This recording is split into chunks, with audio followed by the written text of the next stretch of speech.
Good morning. आज का topic है recording and reporting in fundamental of nursing. ये रिकॉर्डिंग एंड रिपोर्टिंग अपने प्रोफेशन में बहुत इम्पॉर्टेंट है।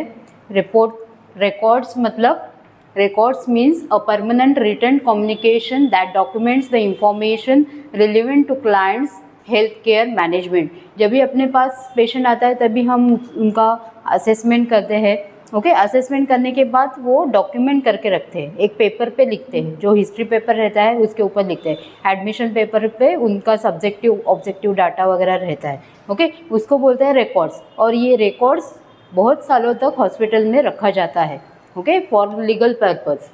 सो record means a documentation, okay, permanent written communication that documents information relevant to the client's health care management. उसका जो health care history है, physical examination है, plus उसके ऊपर क्या ट्रीटमेंट दिया है, उसका हर एक डे का डॉक्यूमेंटेशन, डेली ट्रीटमेंट शीट, वो जो नर्सेस का टीपीआर चार्ट रहता है वो डेली का टीपीआर चार्ट, ओके, आपके नोट्स, ओके, और कुछ भी और इन्वेस्टिगेशन रहेगा तो वो इन्वेस्टिगेशन का रिपोर्ट्स, इन्वेस्टिगेशन रिपोर्ट्स, ये सब रिकॉर्ड्स रखा जाता है। Okay, then reports, what is mean by report? Reports are the oral और written exchange of information share between the nurses and number of person. Reports मतलब जो ओरली बताया जाता है। ओके, जैसे कि आपने रिपोर्ट किया ये पेशेंट का हेडेक हो रहा है, एब्डोमेन पेन है, या आपने किसको रिपोर्ट किया? आपके अपर जो सिस्टम है, आपके सीनियर स्टाफ, नहीं तो डॉक्टर्स को रिपोर्ट किया, मतलब ओरल इंफॉर्मेशन दिया आपने। Okay, so reports are the oral और written exchange.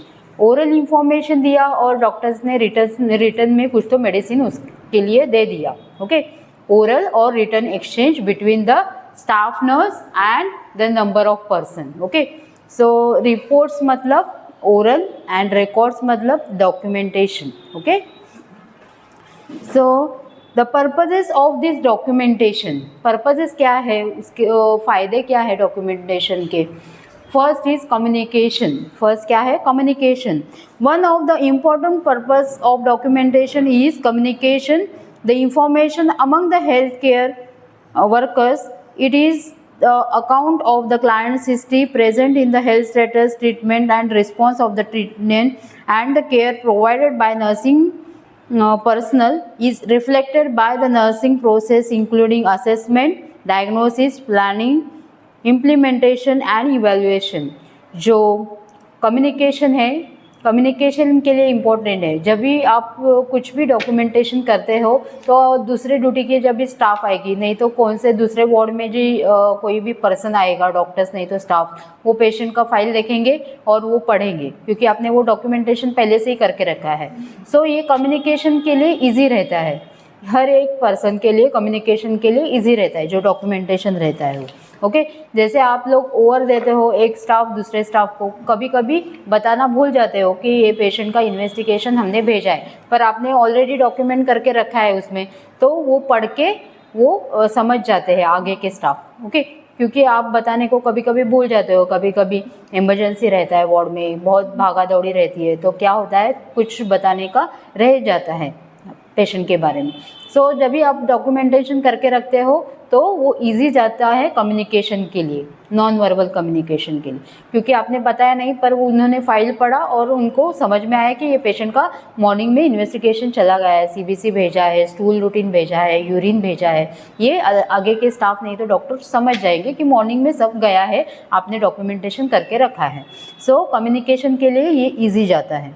Next is the documents helps in providing the comprehensive nursing care. मतलब जो केयर प्लान बनाते हैं, ओके, केयर प्लान मतलब जो प्लानिंग बनाते हैं, पेशेंट जब भी आता है तभी फीवर रहता है, फीवर के लिए मेडिसिन देते हैं वो, और कुछ भी देते हो, फिर भी फीवर कम नहीं हुआ है, तो क्या होगा, आप स्पंजिंग दोगे, टैपिड स्पंजिंग दोगे और वो आपके डॉक्यूमेंटेशन में लिख के रखोगे रिपोर्ट्स में। Okay, tepid sponging given to the patient because the fever is 104 degree centigrade, medication is already given to the patient. Okay, ये आपने लिख के रखा है। ये क्या होता है, documentation helps in providing a comprehensive care of the patient. Okay, patient की कॉम्प्रिहेंसिव केयर देने के लिए इजी रहता है। देन लीगल रिकॉर्ड्स, जब भी डॉक्यूमेंटेशन करके रखते हो तो लीगल रिकॉर्ड्स रहता है वो, जैसे कि पेशेंट पॉइजनस केसेस आए हैं आपके पास, एक्सीडेंटल केसेस आए तो पुलिस केस होती है। ओके, जो पुलिस केस होती है तो आप उसमें लिख के रखते हो कि MLC, medico legal case. Okay, उसमें लिखा जाता है और मेडिकल लीगल केस में पुलिस का नंबर डाला जाता है, जो पुलिस आके उधर उनका हिस्ट्री लेते हैं, एक्सीडेंट कैसे हुआ, नहीं तो पॉइजन लिया है तो पॉइजन क्यों लिया, कौन सा पॉइजन लिया, कुछ घर में तकलीफ़ है क्या, ये सब पुलिस के तरफ से उनका नोट्स होता है। वो अपने को क्या होता है, उनको जो नंबर रहता है पुलिस रिकॉर्ड नंबर वो देते हैं MLC केस में।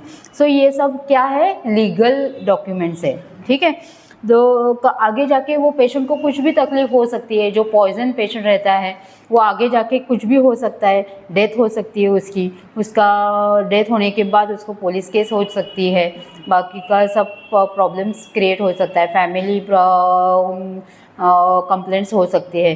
तो ये लीगल जो डॉक्यूमेंट्स है तो उनके लिए फ़ायदेमंद रहता है, क्योंकि आपने ऑलरेडी करके रखा है, ये वो पॉइजन उन्होंने लिया था, ये इन्वेस्टिगेशन हुआ था, पेशेंट की जो कंडीशन तभी कैसी थी वो सब आपने डॉक्यूमेंट करके रखा है। सो ये क्या है, लीगल रिकॉर्ड्स है। ठीक है, one of the purpose of documents is protect the client as well as the health workers. ये क्या करते हैं, लीगल डॉक्यूमेंट्स क्लाइंट्स को भी प्रोटेक्ट करते हैं और हेल्थ केयर वर्कर्स को भी प्रोटेक्ट करते हैं, क्योंकि पेशेंट ने पॉइजन लिया है पर हमने मेडिसिन दिया है उसके लिए, बट मेडिसिन लेके भी पेशेंट को कुछ फ़ायदा नहीं हुआ है, आगे जाके उसकी डेथ हो गई है, पर हेल्थ केयर टीम ने अपना काम अच्छे से निभाया है। So protect the health care workers. Okay, so this legal documents protect the health care workers.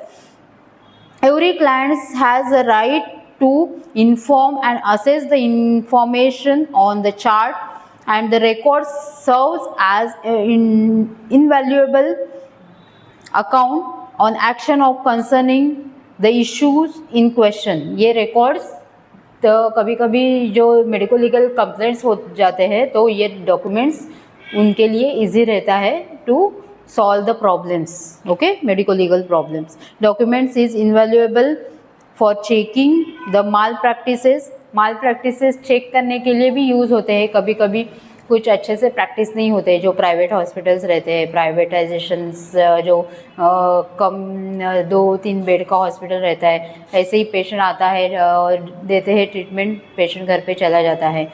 ये जो माल प्रैक्टिसेस होती है उसके लिए भी ये डॉक्यूमेंट्स ये एक अच्छी चीज़ है। Okay, so next is the education purpose. Legal records हो गया, अभी एजुकेशन पर्पस के लिए डॉक्यूमेंटेशन कैसे क्यों इम्पोर्टेंट है। One of the purpose of documentation in educate and teach the client medical students. Okay, जो डॉक्यूमेंटेशन रहता है जब भी बड़े बड़े हॉस्पिटल्स है, जैसे JJ है, KEM, साइन जैसे हॉस्पिटल्स है, वहाँ पे क्या होता है, बड़े बड़े अलग अलग डिसीज़ के केसेस आते हैं।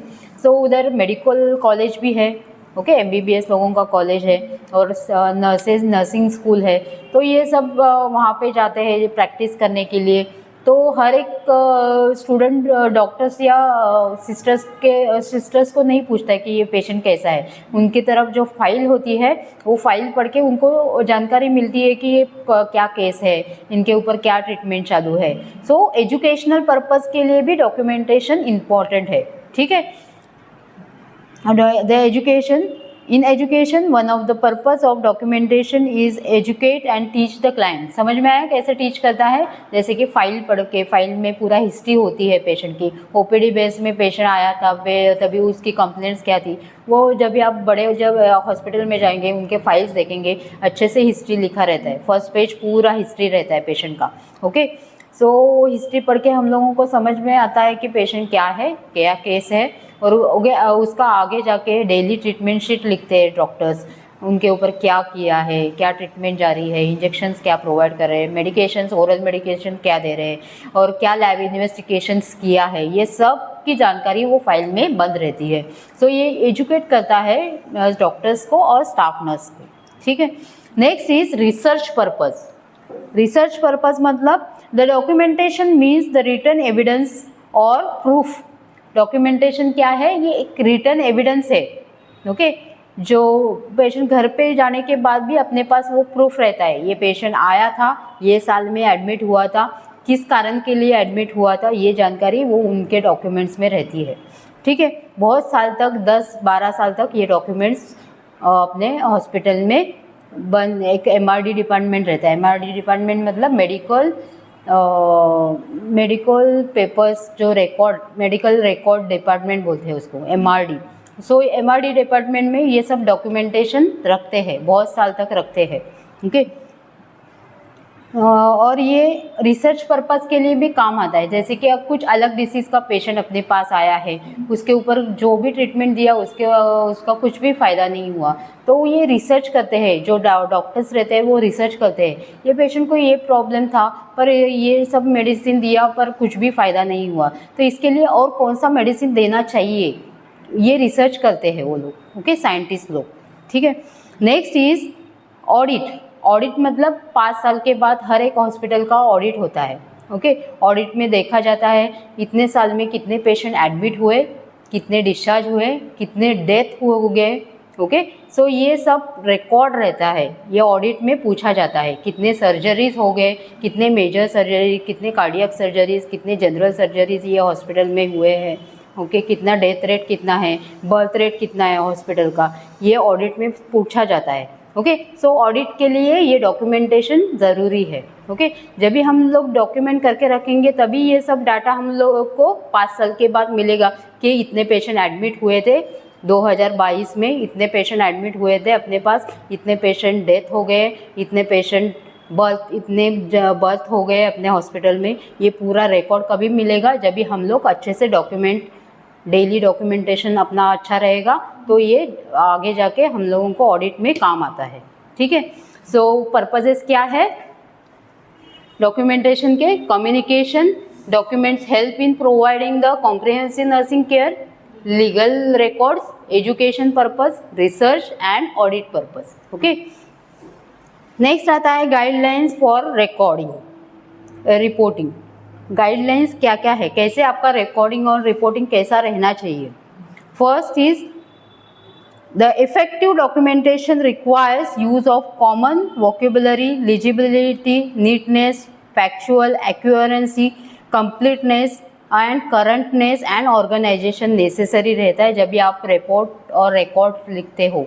आपका जो हैंडराइटिंग है वो प्रॉपर रहना चाहिए, आगे जाके किसको भी वो रीड करने को आने चाहिए। ओके, वोकेबुलरी अच्छे रहने चाहिए, मतलब शब्दकोश जो आप यूज़ कर रहे हो, कौन सा भी वर्ड यूज़ कर रहे हो, वो किसी को, इंसान को वो समझ में आना चाहिए। ठीक है, आपकी वोकेबुलरी अच्छी रहनी चाहिए। जैसे कि एक पेशेंट है शंकर पवार, ये पेशेंट आया है आपके पास, कंप्लेंट ऑफ एब्डोमिनल पेन, तो आपने नर्सिंग में लिखा है patient brought by relatives with complaint of abdominal pain, on admission be vitals check and record. Okay, vitals आपने चेक किया और रिकॉर्ड किया है। Random blood sugar is this, temperature of the patient is this, pulse आपने record किया है, respiration record किया है, वैसे ही लिखा है आपने अच्छे से रिकॉर्डिंग। ओके, सो ये प्रॉपर इंफॉर्मेशन और लीजिबल राइटिंग और सिंपल लैंग्वेज यूज़ करनी है आपको, जो आगे जाके हर एक पर्सन वो रीड कर सके और उनको समझ में आए कि ये पेशेंट को ऑन एडमिशन क्या क्या तकलीफ थी। ठीक है, सो आपका रिकॉर्डिंग कैसा रहना चाहिए?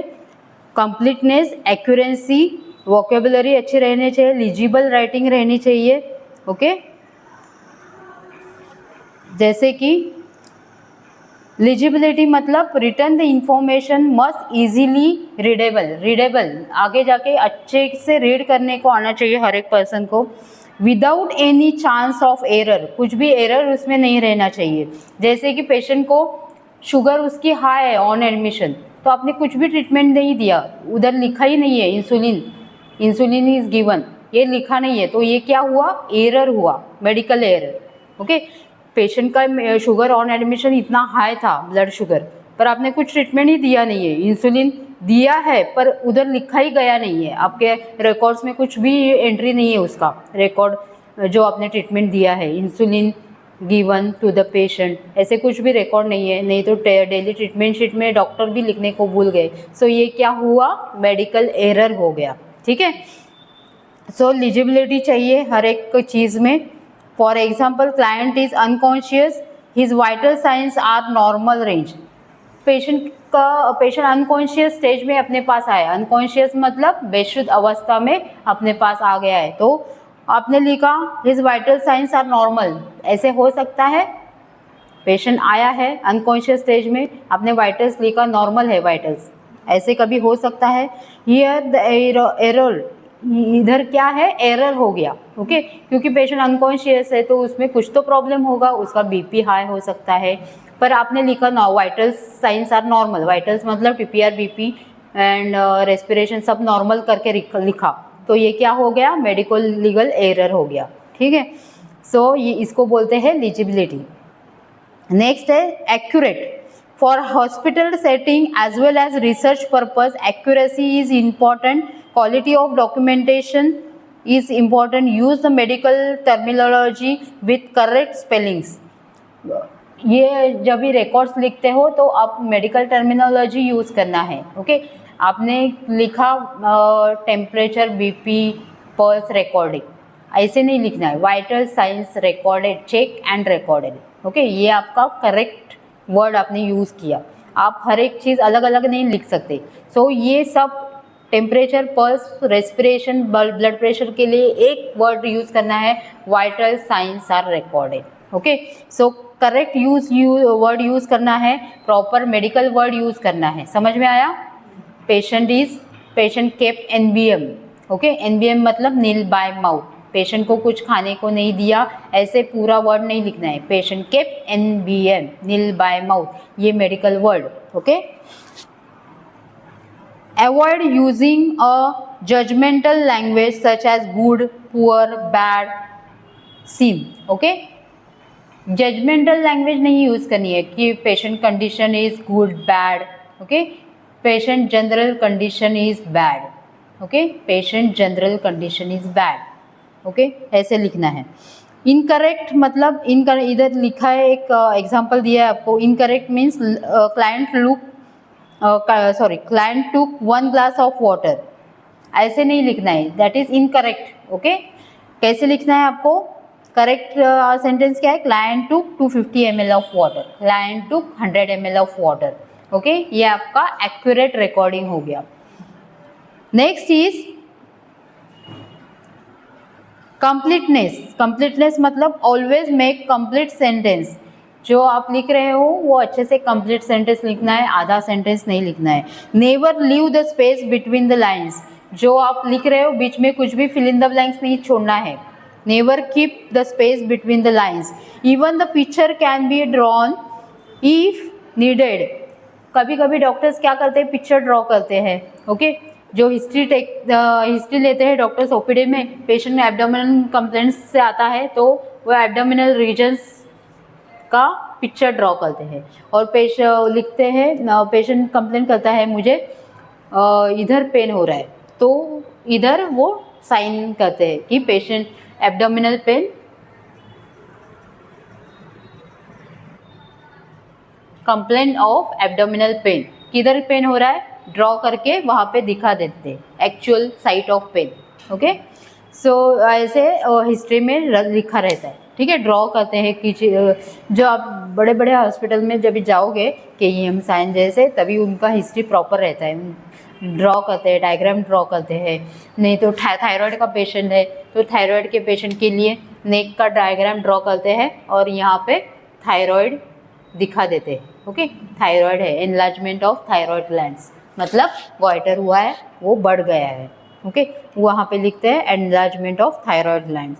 नहीं तो कुछ भी CA पेशेंट रहेगा तो CA पेशेंट का सब इन्वेस्टिगेशन हो गया है और पेशेंट को CA कहाँ पे है, स्टमक में, तो स्टमक ड्रॉ करते हैं और ऐसे वहाँ पे मार्किंग करते कि यहाँ पे पेशेंट को कुछ तो है, मतलब गांठ है, नहीं तो ट्यूमर जैसा दिख रहा है एक्सरे में और MRI में। सो ऐसे ड्रॉ करके दिखा देते हैं डॉक्टर, समझ में आया। इसको बोलते हैं completeness. Completeness as a history patient का पूरा राइटिंग करते हैं, किधर भी फिल इन द ब्लैंक्स नहीं छोड़ते हैं, ड्रॉ करके दिखाते हैं कि ये पेशेंट को कंप्लेंट था। Next is the currentness. Keep the documents up to date. If any change occur in the hospital policies, timing, patient care, etc., it must be written immediately. कुछ भी प्रॉब्लम हुआ है, पेशेंट की treatment change कर दी गई है, तो उधर रिकॉर्ड रखते हैं वो ये तारीख को पेशेंट की ट्रीटमेंट चेंज की है डॉक्टर ने, ओके। और जब भी हम रिकॉर्ड भेजते हैं, पेशेंट डिस्चार्ज होने के बाद सब रिकॉर्ड्स भेजते हैं एमआरडी डिपार्टमेंट में, तो पूरा एक्यूरेट सब चीज़ रहना चाहिए। उसमें admission paper, history paper, daily treatment sheet, जब भी पेशेंट एडमिट हुआ है 10 तारीख को और 16 तारीख को डिस्चार्ज हुआ है, तो हर एक दिन का ट्रीटमेंट शीट चाहिए और हर एक दिन का आपका टेम्परेचर चार्ट चाहिए। मतलब 10 से लेके 16 तारीख तक पूरा ट्रीटमेंट शीट वहाँ पे रहना ही चाहिए। एक ट्रीटमेंट शीट मिसप्लेस हो गया तो क्या होता है, मेडिकल एरर होता है। 10 तारीख का है, 12 तारीख का है, बीच में 11 तारीख का ट्रीटमेंट शीट मिसप्लेस हो गया, तो ये क्या हुआ, मेडिकल लीगल एरर हो गया, ठीक है। सो हम लोग जब भी एमआरडी में भेजते हैं तो ये पूरा चेक करके भेजना चाहिए। 10 तारीख का, 11, 12, 13, 14, 15, 16 तारीख तक पूरा treatment sheet plus temperature chart plus आपका जो नोट्स है, सब इन्वेस्टिगेशन किया है, ये सब वो डॉक्यूमेंट्स में रहना चाहिए। वो हम लोग सील करके एमआरडी में भेज देते हैं, ठीक है। सो उसको बोलते हैं currentness. Organize, start any entry with hospital name, patient name, CR number, gender, diagnosis, date and time. Organize कैसे रहना चाहिए, पेशेंट का नाम, एड्रेस लिखना चाहिए, जो पेशेंट का एडमिशन नंबर रहता है, नहीं तो हॉस्पिटल पॉलिसी के अनुसार जो नंबर आता है, जैसे UHID, यूनिवर्सल हॉस्पिटल ID देते हैं पेशेंट को जब भी एडमिट होता है। सो ये सब ID वो पेपर के ऊपर रहना चाहिए, वेल ऑर्गेनाइज पेपर रहना चाहिए। पेशेंट का नाम, एड्रेस, एज, जेंडर मतलब मेल है, फीमेल है, नहीं तो मेल चाइल्ड है, फीमेल चाइल्ड है, ये पूरा अच्छे से जेंडर में लिखना चाहिए, क्या है, एज क्या है पेशेंट का, ओके। इसको बोलते हैं ऑर्गेनाइज। नेक्स्ट है कॉन्फिडेंशियलिटी।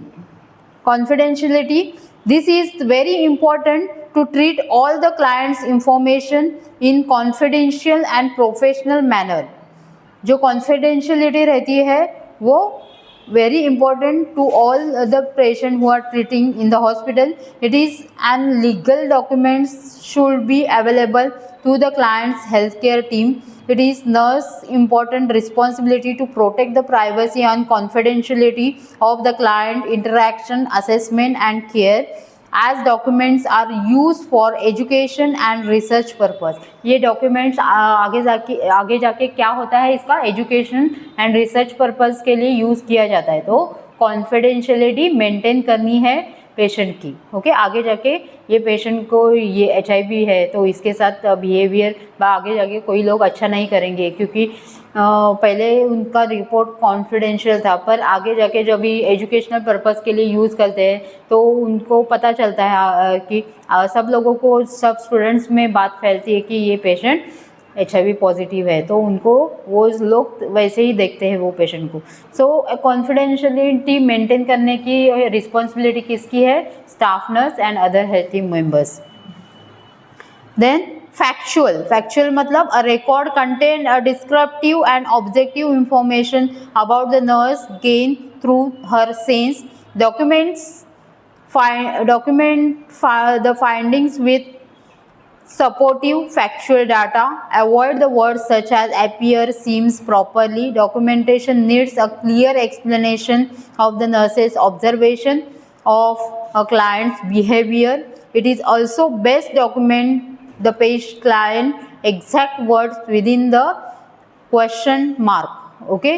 एग्जैक्ट बिहेवियर आपको मेंशन करना है, एग्जैक्ट हिस्ट्री मेंशन करना है। For example, client state, I feel very tense and feels nothing in my control. For objective data the nurse may check the client's vital signs. जैसे कि patient ने बताया आपको, मुझे अच्छे से फील नहीं हो रहा है, कुछ तो हो रहा है, तो स्टाफ नर्स ने तभी क्या करना चाहिए, that time they are took the vitals of the patient, okay। और वो वहाँ पे लिखना है at the time of 3 PM patient को क्या हुआ है, हेडेक हुआ है, ओके, हेडेक हुआ है और एब्डोमेन पेन हुआ है, स्वेटिंग हुआ है पेशेंट को, तो तब एट दैट 3 PM पेशेंट का वाइटल्स भी रिकॉर्ड रहना चाहिए। तो 3 PM को ये पेशेंट को ये प्रॉब्लम हुआ था, हमने वाइटल्स ले लिया, वाइटल्स नॉर्मल था, ओके। सो उसको बोलते हैं फैक्चुअल। जैसे ये प्रॉबेबली जब भी डेथ होती है पेशेंट की तभी ये फैक्चुअल डाटा यूज़ देखते हैं। जैसे कि पेशेंट को 3 बजे रात में 3 बजे पेशेंट ब्रेथलेस हुआ है, तो ब्रेथलेस होने के बाद सिस्टर ने तभी उनका वाइटल्स लिया, ब्रेथलेस हुआ है, रेस्पिरेशन इतना था, okay. Saturation, oxygen saturation patient का 82 था, ओके। सो ये क्या हुआ, फैक्चुअल, ओके। फैक्चुअल मतलब अच्छे से आपने सब्जेक्टिव ऑब्जेक्टिव डाटा आपने रिकॉर्ड किया, ओके। सो ये गाइडलाइंस है how to report and record. Methods of recording, next आता है मेथड्स ऑफ रिकॉर्डिंग। अलग अलग मेथड्स यूज करते हैं रिकॉर्डिंग के लिए।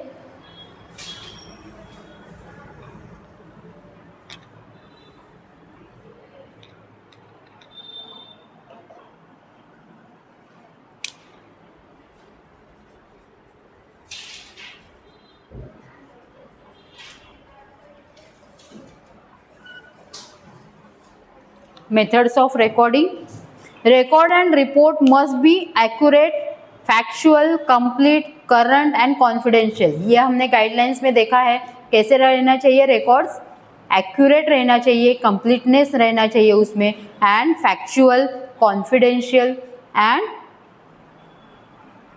क्या, करंट रिकॉर्ड रहना चाहिए, ऑर्गेनाइज, वेल ऑर्गेनाइज रहना चाहिए, ठीक है। सो अलग अलग मेथड्स है रिकॉर्डिंग रखने के लिए। फर्स्ट है narrative charting.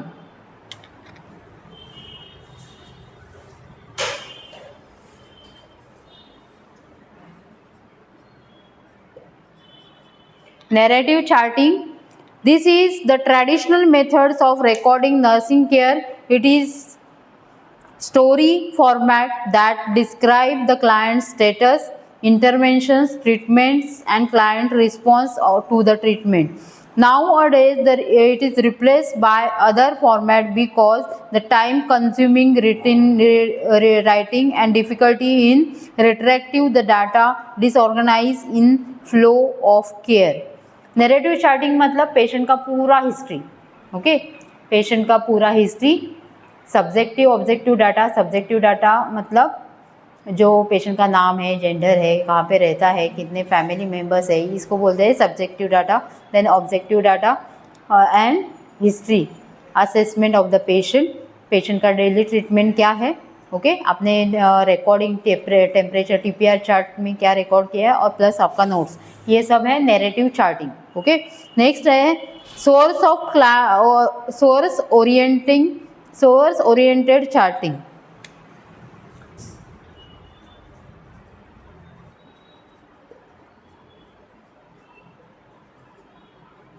Source oriented charting.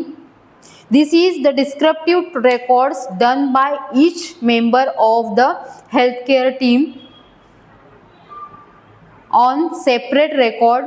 In advantages and disadvantages are as same of narrative charting. इसमें हर एक हेल्थ टीम मेंबर्स अलग से खुद का चार्टिंग रहता है। जैसे कि डॉक्टर्स का ट्रीटमेंट शीट अलग रहता है, उनका नोट्स अलग रहता है, और स्टाफ नर्स का नोट्स अलग एंड उनका टेम्परेचर चार्टिंग अलग रहता है, ओके। उसको बोलते हैं सोर्स ओरिएंटेड चार्टिंग। नेक्स्ट है problem oriented charting.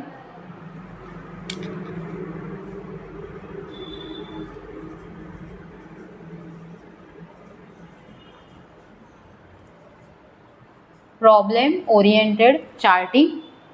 This is method of documentation that place emphasis on client's problem. Here each member of the healthcare team contributes to a single list of identified client's problem, and the problems oriented medical record helps in coordinating in common plan of care, and it have 4 components, that is database, problem list and initial plan. इसमें क्या रहता है, सब health care team मिलके एक care plan बनाते हैं patient के लिए, और वो हेल्थ केयर प्लान में 3 कंपोनेंट्स रहते हैं। फर्स्ट है database. Database contain a information regarding the assessment that is history.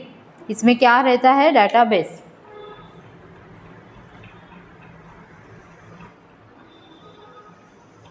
Three components are present. First, database. It contains the information regarding assessment, that is history, physical examination, nurses assessment, laboratory findings, ongoing assessment and till the discharge. मतलब हर एक day का assessment क्या क्या रहता है database में? Patient का पूरा assessment, history, assessment of the patient, patient का डेली लैबोरेटरी इन्वेस्टिगेशन, जैसे कि 10 तारीख को पेशेंट का सीबीसी किया है, लीवर फंक्शन टेस्ट किया है, रीनल फंक्शन टेस्ट किया है, उसका रिकॉर्ड। देन 11 को फिर से रिपीट किया, सीबीसी रिपीट किया पेशेंट का। सो ये हर एक दिन का जो record, database record, okay. And daily का केयर प्लान पेशेंट का, और हर एक दिन का उनका जो ये है improvement of the patient, improvement in the condition of the patient. Patient आज अच्छे से मोबिलाइज किया, जैसे कि बेड रिडन पेशेंट है, पैरालाइज पेशेंट है, 2 दिन पेशेंट बेड रिडन ही था, पर थर्ड डे क्या किया है स्टाफ नर्स ने? उनको अच्छे से केयर दिए, उनको मोबिलाइज किया है, बिठा के रखा, ओके। हाथ पैर का एक्सरसाइज दिया है। 4th डे में क्या हुआ?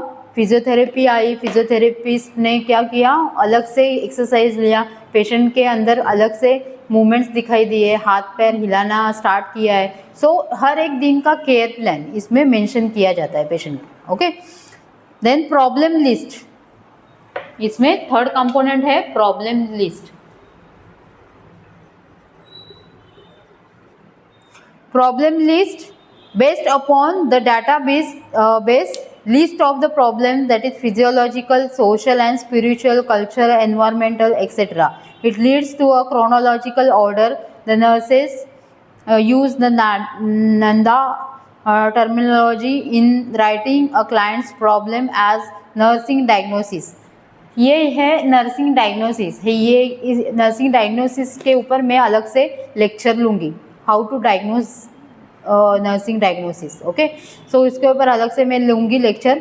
नर्सिंग डायग्नोसिस कैसे करना है आपको, पेशेंट की असेसमेंट कैसे करनी है, उसके ऊपर आपका डायग्नोसिस आता है, okay. This is the least problem revise as new problems arise and other as solve.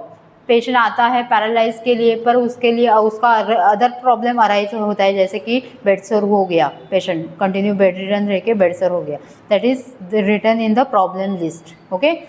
So this is called a problem list. Then initial plan, अलग कंपोनेंट्स है initial plan. Initial plan based upon the identified problem, जैसे कि bed sore हो गया, आपने identify किया है problem list में, पेशेंट को बेड सोर हो गया, तो उसका इनिशियल प्लान क्या रहेगा? 2 hourly change the position of the patient, okay. 2 hourly patient का पोजीशन चेंज करना है, 3 times in a day patient को बेड सोर ड्रेसिंग करवाना है, ओके। सो ये क्या हो गया? Initial plan, okay. जो प्रॉब्लम अराइज हो गया है उसके लिए आपने इनिशियल प्लान बनाया। कैसे बनाया? 2 hourly change the position and give back care to the patient, ठीक है। Next progress notes. देन आपका क्या आता है problem component? Progress note.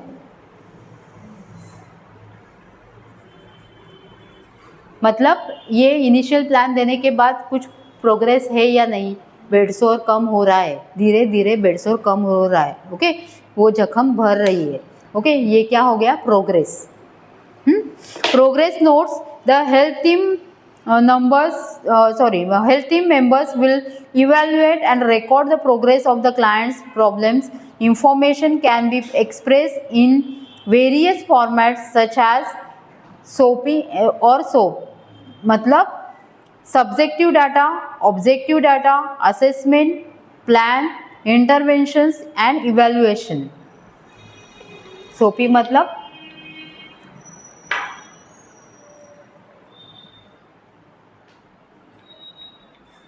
Progress notes में क्या आता है? SOAPIE, SOAPI.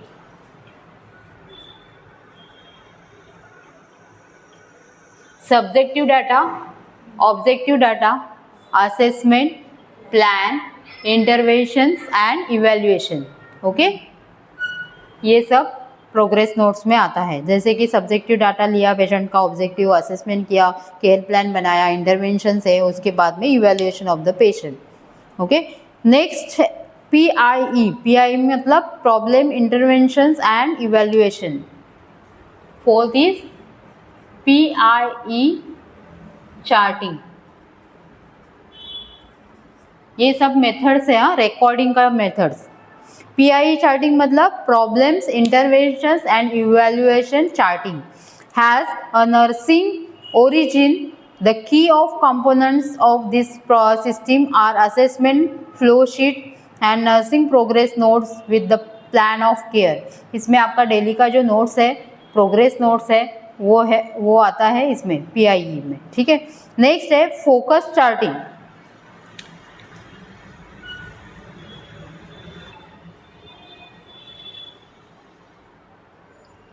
Focus charting. Focus charting is a method of identifying and organizing the narrative documentation of the client's concern, and it includes the data, action and response. The focus charting not restricted to clients' problems but also identify all the concern including resulting a diagnostic test. इसमें सब आता है including the diagnostic test. जैसे x ray किया है, MRI किया है, इसको क्या बोलते हैं, डायग्नोस्टिक टेस्ट. सोनोग्राफी किया, ये सब इसमें आता है फोकस चार्टिंग में. ठीक है. Including all the history and assessment. Okay, वो भी आता है. नरेटिव डाटा मतलब वो जो हिस्ट्री, पेशेंट का असेसमेंट, पेशेंट का सब्जेक्टिव ऑब्जेक्टिव डाटा है, प्लस ये डायग्नोस्टिक टेस्ट मतलब सोनोग्राफी किया होगा तो, नहीं तो MRI brain, MRI chest. Okay, so ये सब किस में आता है, फोकस चार्टिंग में. ठीक है. Next charting by expectation. Next method charting by expectation.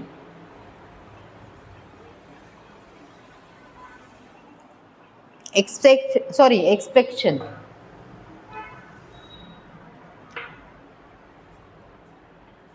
Exception. It is a charting method that requires the nurse to record only a deviation from the pre-established norms. The charting is established to overcome the recurring problem and of lengthy and repetitive notes and to enable the identification of trends in the client status. So इसमें अलग से chart किया जाता है, मतलब बहुत लेंदी charting नहीं करते हैं, डेली का थोड़ा थोड़ा ट्रीटमेंट लिखते हैं और चार्टिंग करवा देते हैं. ओके. फ्लो, जैसे कि flow sheets highlights important findings and define the assessment of parameters. Highlights करते हैं. ओके, हाईलाइटर्स जैसे रहते हैं, मालूम है ना, हाईलाइटर्स मिलते हैं बाज़ार में अलग अलग कलर के. वो हाईलाइट्स करते हैं, ये दिन पेशेंट का ये टेम्परेचर था, ये पल्स BP था, वो हाईलाइट करते हैं. ओके, उसको बोलते हैं चार्टिंग बाय एक्सेप्शन. मतलब जो इम्पोर्टेंट है उसके ऊपर ही आपकी नज़र जानी चाहिए, इसके लिए वो हाईलाइट करते हैं, नहीं तो उसके नीचे अंडरलाइन करते हैं कि ये इम्पोर्टेंट है ये पेशेंट का. ओके, सो हाईलाइट करना. और reference documents, it is related to the standard of nursing practices and it is related to the documentation forms. Besides the acceptability is related to the documentation forms. So ये सब क्या हुआ, methods of recording. अलग अलग methods है उसमें. Narrative method, narrative charting, source oriented charting, problem oriented charting. Problem oriented charting में database, problem list, initial plan and progress notes. Okay. Then PIE मतलब क्या आता है, PIE मतलब problems, interventions and evaluation charting, focus charting and charting by exceptions, ठीक है। These are the methods of recording. Methods of recording, ये question मैंने एक पेपर में देखा है। Write down the methods of recording and definition आती है reports and records. Okay, what is mean bye reports and what is mean bye records, इसका definition. हाँ, जैसे क्वेश्चन आपको पूछा है, खाली डेफिनेशन 1 मार्क के लिए आया है तो खाली डेफिनेशन ही लिखना है। पर ब्रीफ क्वेश्चन आया, right the definition of records and right the methods in brief. जैसे क्वेश्चन पूछा जाता है वैसे। ओके, ओनली डेफिनेशन पूछा तो ओनली डेफिनेशन ही लिखना है, और बाजू में मार्क्स देखने हैं आपको, कितने मार्क्स के लिए क्वेश्चन पूछा है, वैसे आपको लिखना है। हाँ।